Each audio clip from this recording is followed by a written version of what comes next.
Bonjour, bienvenue à ce message lumière de la famille Myriam. J'ai pensé intituler l'évangile du jour et ce petit partage que nous aurons ensemble « Générosité », parce que je trouve que le Christ se surpasse pour nous en générosité. On va proclamer la parole et nous verrons ensemble comment on peut découvrir la grande générosité de notre Dieu. En ce temps-là, Jésus disait à ses disciples « Je vous le dis, quiconque se sera déclaré pour moi devant les hommes, le Fils de l'homme aussi se déclarera pour lui devant les anges de Dieu. Mais celui qui m'aura renié en face des hommes sera renié à son tour en face des anges de Dieu. Quiconque dira une parole contre le Fils de l'homme, cela lui sera pardonné. Mais si quelqu'un blasphème contre l'Esprit Saint, cela ne lui sera pas pardonné. Quand on vous traduira devant les gens des synagogues, les magistrats et les autorités, ne vous inquiétez pas de la façon dont vous vous défendrez, ni de ce que vous direz, car l'Esprit Saint vous enseignera à cette heure-là ce qu'il faudra dire. Pourquoi j'ai pensé appeler cet évangile « Générosité » ? Parce que lorsque nous nous déclarons pour le Fils de Dieu devant les hommes, lui se déclare pour nous devant les anges. C'est encore plus. Et si on le renie devant les hommes, nous serons reniés devant les anges. Et avez-vous remarqué que Jésus n'a pas dit « je le renierai », mais « il sera renié ». Parce que le Fils ne fait rien de lui-même. Il est avec le Père et le Saint-Esprit. C'est pas Jésus qui va nous renier. On est libre. On le verra plus tard. Mais si on blasphème contre le nom du Fils, cela nous sera pardonné. Mais Jésus ne peut rien si on blasphème contre l'Esprit Saint.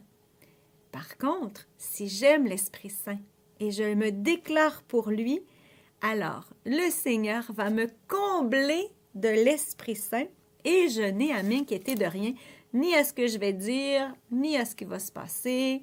Hein? C'est avec débordement que le Seigneur me donne l'Esprit Saint. C'est la générosité qu'il m'offre lorsque mon cœur est ouvert à son amour.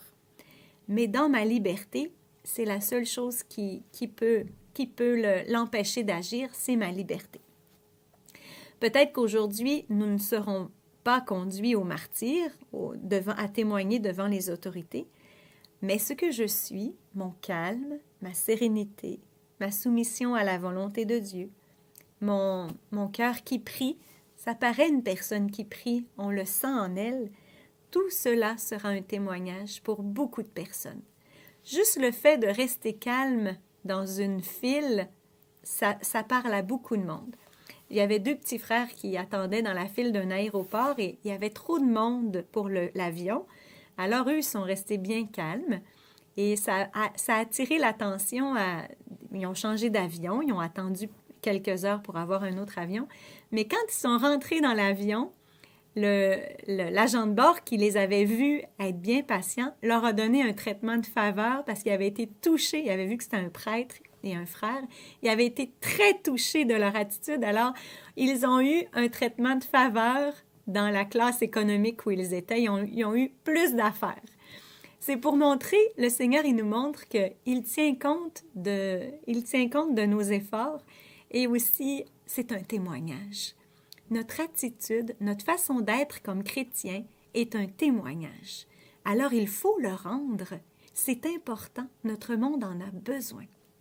Alors, aujourd'hui, je te propose, et à moi aussi, un petit plus de générosité, un petit plus de patience, un petit plus de sourire, un petit plus de bonté pour que le Seigneur puisse témoigner à travers nous et l'Esprit Saint viendra à notre secours.